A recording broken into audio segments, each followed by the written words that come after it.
ओम। आज मैं आपको भौतिक विकास के लिए, आध्यात्मिक विकास के लिए, दैविक विकास के लिए एक विशेष दिन बताने वाला हूँ। अगर आपने इस दिन जो मैं विधि अब बताने वाला हूँ उसे अगर पालन करते हो, निश्चित ही आपका कुंडलिनी जागरण होगा, होगा ही होगा। अब आप सोचोगे ऐसा कौन सा दिन है? सिर्फ 4 रात्रि है जो सनातन संस्कृति में विशेष मानी गई है। इतना विशेष कि उसे रात्रि नहीं कहा जाता, उसके आगे लगा जाता है महा, यानी महाशिवरात्रि। शिव का मतलब शांति पाने का। आपने शिवलिंग की तस्वीर अगर यहाँ याद करते हो तो आप देखोगे कि एक पत्थर है गोल, जिनके नीचे एक और पत्थर है और उसमें 3 पत्ते बिल्व पत्र चढ़ाई जाती है। आपने कभी नहीं सोचा कि बिल्व पत्र क्यों चढ़ाया जाता है, पानी क्यों डाली जाती है?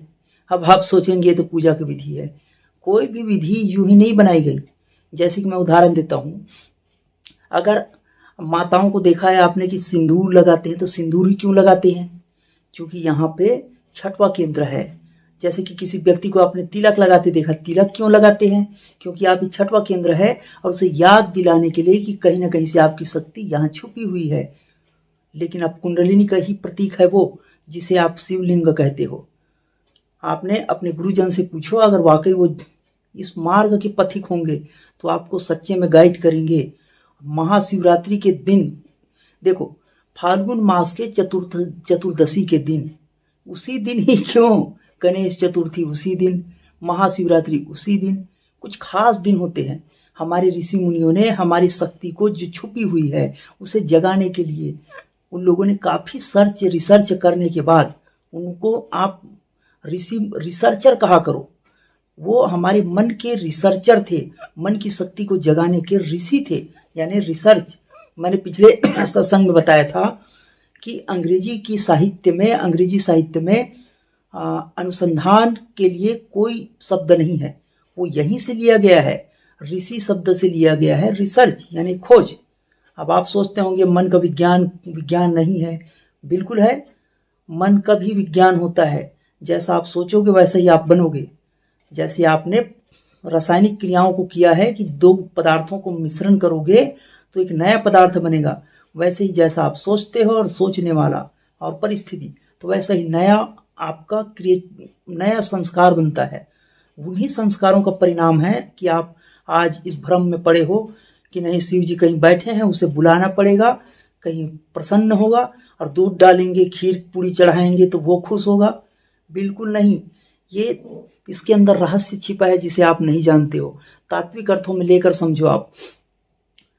जैसे कि एक उदाहरण और देता हूँ, मैं अगर बोलना चाहूँ तो काफ़ी लंबी हो जाएगी। अगर आप सत्संग करने आए हो तो आप बोर ना हो, और मैं जो विधि बताऊंगा उससे आपकी निश्चित ही कुंडली जागृत होगी। इसका मतलब है आप आध्यात्मिक विकास करोगे, दैविक विकास करोगे। और अगर आप भौतिक जीवन में बहुत ही असफल हो रहे हो, किसी भी कार्य को सफल नहीं कर पाते हो, निश्चित ही आपको लाभ मिलेगा। लेकिन आपको तात्विक बातें समझना चाहिए था। पहली बात, जैसे मैं बता रहा था कि 3 पत्ते क्यों चढ़ाए जाते हैं, और बेल का ही क्यों चढ़ाए जाते हैं, या धतूरा ही क्यों चढ़ाए जाते हैं? आपने कभी नहीं सोचा होगा कि जिन चीज़ों को हम देवी देवताओं में मानकर चढ़ाते हैं उसमें क्या खास बात है? खास बात यह है कि उसमें 3 ही चढ़ाते हैं, 5 नहीं चढ़ा रहे हैं, 4 नहीं चढ़ा रहे हैं। इसका मतलब है तीनों गुणों से पार जाने का, रजोगुण, तमोगुण, सतोगुण से पार जाने का, स्वप्न जगत और आपकी जागृत जगत और सुसुप्ति जगत से पार जाने का, 3 बातों की मुक्ति होने का, आपके तीनों रोग को दूर करने का गुण उसमें है। कौन कौन से रोग? पित्त रोग, वात रोग, कफ रोग। इसलिए उसे पूजा करते हैं। जैसे आप गीता को घर में रख के पूजा करते हो, बाइबल वाले बाइबल को क्यों? ताकि उसका सम्मान करें हम, कहीं उनका खात्मा ना कर दें हम, कि उन वृक्षों को मजाक समझ के हम काट ले और फेंक ना दें। तो ठीक इसीलिए उसे देवी देवता के नाम पे आपको ये बात समझाने की कोशिश की गई है। और वही प्रतीक शिवलिंग पे है कि ये लिंग आत्मा आपके अंदर है। अब इसका मतलब आप, एक बाबा जी हैं, वो बड़े सब मंदिर बना रहे हैं करोड़ों रुपए का, नाम बोलूँ बहुत बुरा लगेगा आपको, क्योंकि जो भी व्यक्ति जिनके पीछे हजारों लाखों लोग हैं, कुछ तो करा होगा। आप कुछ भी नहीं किए हो, तो जो करा है उनसे तो आप प्रभावित होंगे ही, और आप मेरे को फिर डंडा करोगे फिर से। पर सच यही है, वो मूर्ति महत्व नहीं रखती, महत्व रखता है आपका विचार, आपके संस्कार, आपकी श्रद्धा, आपकी भक्ति। और वो प्रतीक है जो हम जगाने के लिए, हम मीन्स आप अपने आप को जगाने के लिए, या जैसे कि टार्च के अंदर से निकलने वाली रोशनी दूर तक जाती है और आप सोचते हैं कि वो वस्तु दिख रही है, टार्च के कारण दिख रही है। बिल्कुल गलत। आप वो प्रकाश के कारण दिख रही है, लेकिन वो प्रकाश निकल कहाँ से रहा है? आपके टॉर्च में लगी हुई बैटरी के कारण, यानी आपकी सोच, आपके संस्कार, आपके विचार के कारण। अगर आप उस टार्च की फोकस लाइट को अंदर की ओर करो तो आप जान पाओगे, लेकिन हम ऐसा नहीं करते हैं। हम सोचते हैं कि प्रकाश जो बाहर दिख रही है तो बाहर वस्तु असली है, जबकि आप ही से निकल रहा है वो प्रकाश, ये सोच आप ही से निकल रहा है। किसी ने आपको बताया नहीं कि कुंडली का ही प्रतीक है वो शिवलिंग। अच्छा, आप बोलोगे भोले जी बोलने से तो फिर दाढ़ी जटा जूट वाले होते हैं। अरे वो साधु जी हैं, यानी आपके लिए भगवान जी हैं। वो जिन्होंने भी जगाया वो सब भगवान जी है। तभी तो जितने लोगों ने भी जगाया उन्होंने ऐसे हजार फेर वाला सर के पीछे से निकाल के दिखाते हैं। वो छुपा है आपके अंदर, लेकिन छुपा है, मैंने कहा जागत नहीं, जागते हुए नहीं है, छुपा हुआ है। पुंज को मुंडी से दबाकर बैठा है। कितने कुंडल मार रखा है आपने शिवलिंग में, देखना कितने कुंडल ऐसे लपेटे हुए थे सांप को, उतना ही। और अगर वो जाग जाए तो रीढ़ की हड्डी से ऊपर आएगी। तो उस दिन विशेष, महाशिवरात्रि के दिन, उस दिन विशेष ऊर्जा जो है ऊपर की ओर उड़ती है। इनके भी कई कारण हैं, क्योंकि शुरू से लेकर आज तक सारे ऋषि मुनि उसी दिन अपने कुंडली जगाते हैं। जैसे जिस समय भोजन करते हो उसी समय तो आपको याद आती है भोजन की, जिस समय सोते हो उसी समय आपको निद्रा आती है।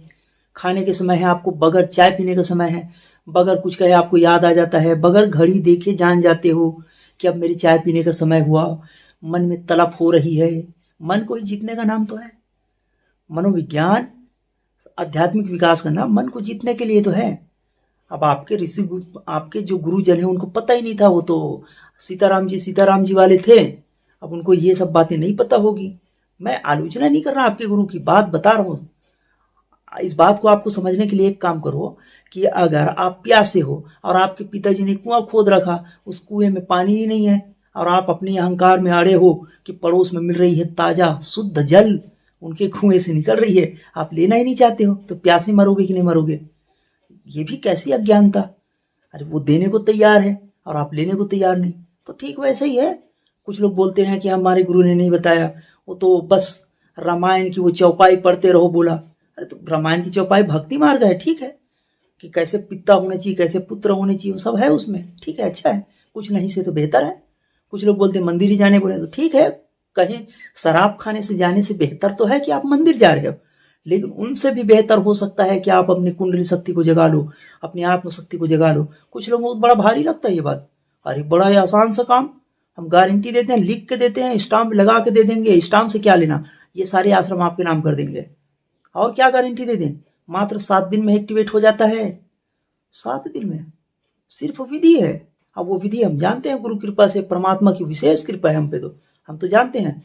हम यूं ही जंगलों में नहीं भटके 6 साल तक, तो हम तो लोगों को चैलेंज करके बताते हैं कि हमारे शिविर में आओगे तो हम एक्टिव करके दे देंगे, पर आप शिविर में आते नहीं हो, तो ये विधि करना।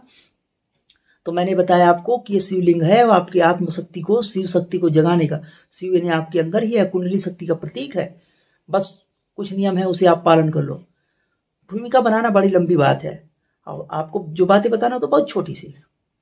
मतलब भोजन खाना पकाना लंबा समय है, और खाने में कितना लग जाएगा, बस खाया हजम हो गया। अगर हजम कर पाओ तो, पर अब जो बातें बता रहा हूँ मैं, अब आपको लगे कि नहीं हम तो बहुत सारे सोने की माला से करेंगे, विशेष अनुष्ठान करेंगे, विशेष हवन पूजन करेंगे, आहा और स्वाहा करेंगे तब होगा। बिल्कुल गलत। कुछ भी नहीं करनी, एक शब्द मैंने बता दिया, कुछ भी नहीं करनी। आप बोलोगे कि कोई दिशा भी नहीं है तो क्या करें आप, कोई वृक्ष, कुछ भी नहीं, कुछ भी नहीं करनी। बस मन की दशा को बदलनी है कि वो जो शिवलिंग है उनके सामने बैठ जाओ। चलो ठीक है, आपके हिसाब से बताते हैं। शिवलिंग के सामने बैठ जाओ, हाथ जोड़ लो, मैं अपनी शक्ति को जागृत करना चाहता हूँ इस रात्रि को। देखो, पर भरा पेट रहेगा ना तो आपको नींद आएगी, खाली पेट रहना, उस रात्रि को जागरण करना और ऊर्जा को स्पंदित करना। पहले वाले केंद्र है वहां पे आप स्पंदन करना। देखो, हाथ करो मतलब हाथ को ऐसे नहीं करने लग जाना, इतने अज्ञान होते हैं लोग। अरे ये एग्जाम्पल है, मूलाधार का ये प्रतीक बना रहा हूं। मूलाधार को ऐसे संकोचित करना 15-20 बार। प्रत्येक बार में आपको उसी शिवलिंग के मंत्र को जप करना है।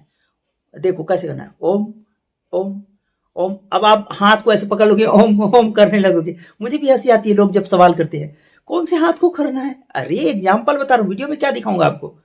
पहले केंद्र रीढ़ की लास्ट छोर को नीचे से, ऊपर वाला नहीं, यहाँ नहीं, पहले छोर को स्पंदित करना है। जैसे कि गाय है, लेटरिन करने के बाद, गोबर करने के बाद कैसे स्पंदित करती है, कभी देखा होगा आपने तो वैसे आपको मूलाधार को स्पंदित करना है और प्रत्येक स्पंदन पे, प्रत्येक झटके पे ओम की ध्वनि निकालनी है, मन ही मन, और पेट को अंदर खींचना है।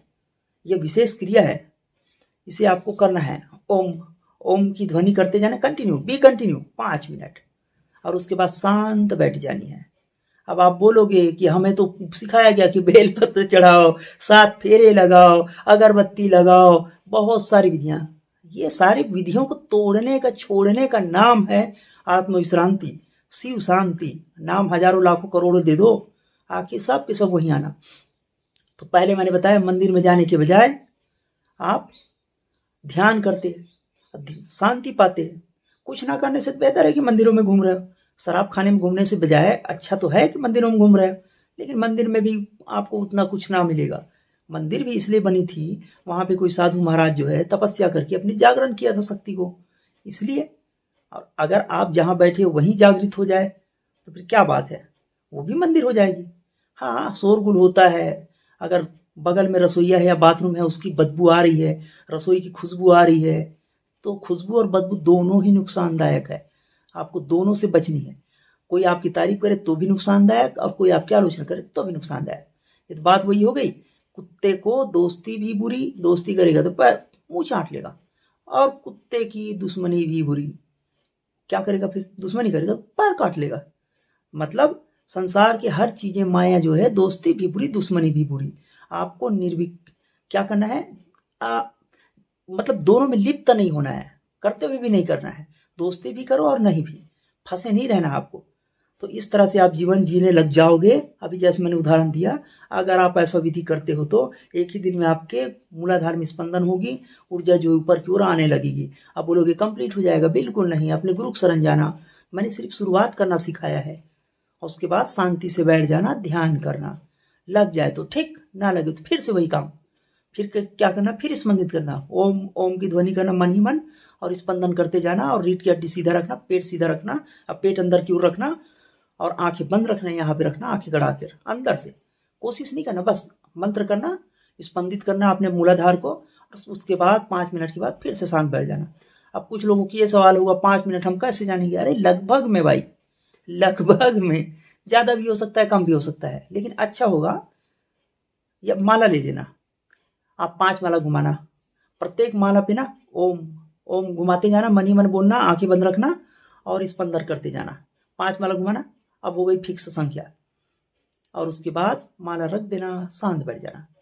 फिर से आपका मन चंचल हो, फिर से वही करना। अब धन्यवाद, आप आए हो, इस विधि को करो।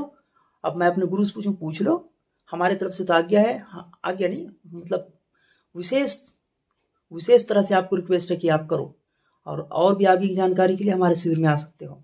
धन्यवाद, फिर मिलेंगे।